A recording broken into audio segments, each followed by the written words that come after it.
In the main event of UFC 303, Alex Pereira's multi-weight reign of terror continued, and he wants to push it even further. His second round TKO victory against Jiri Prochazka has the light heavyweight champion looking at the heavyweight belt. The first time they met was for the vacant light heavyweight title. Prochazka was the former champ looking to regain the title he vacated due to injury, while Pereira was the former middleweight champ looking for a belt in his second division. And it was Pereira who won after a wild back-and-forth striking exchange. The rematch was late notice for both men, and it was supposed to be about to see who had evolved more. What happened instead was another Pereira masterclass, and arguably the most impressive win of his career. Following his successful and equally brutal first defense against Jamal Hill less than 3 months prior, Pereira expressed his desire for a heavyweight fight. At the time, UFC president Dana White wasn't too keen on such a sizable jump for the Brazilian. And even after his total domination, he's still not sure it's a good idea. When you see me standing in the middle of these heavyweights, these guys are f***ing monsters, explained White to a reporter.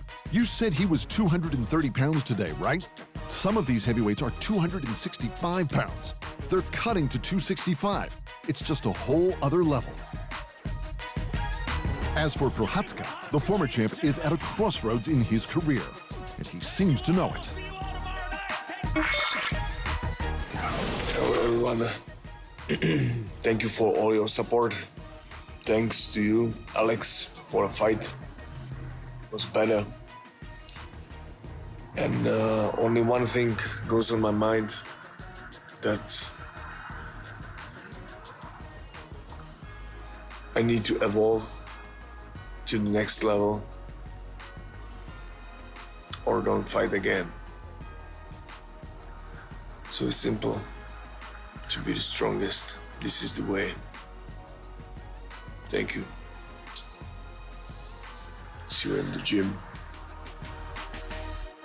And in the history-making co-main event, Diego Lopez won a 3-round unanimous decision win over Dan Ige, who didn't get the call-up until the fight card had already started.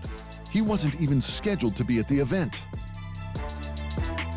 Lopez was set to face the 2-time title challenger Brian Ortega in a bout at featherweight until an undisclosed illness took Ortega out. First, Lopez agreed to fight at lightweight and then welterweight before the featherweight Ige took the fight with 4 hours' notice. Ige arrived at the stadium, weighed in just below the welterweight limit, and somehow managed to win the last round. The whole thing was remarkable. Of course, Pereira won a $50K performance bonus. The other 3 were won by Macy Chasson, Joe Pyfer, and Peyton Talbot, who scored his knockout in just 19 seconds. Plus, 2 more $50K bonuses were awarded to Andre Fili and Cub Swanson for their fight of the night. In other UFC news, an old rival of Conor McGregor's has defended the champ for pulling out of UFC 303, Stockton's own Nate Diaz. McGregor has received criticism for his withdrawal from UFC 303 due to his broken little toe. But this could be due to the Irishman's 2016 criticisms of Rafael dos Anjos after RDA was forced out of their title fight with a broken foot.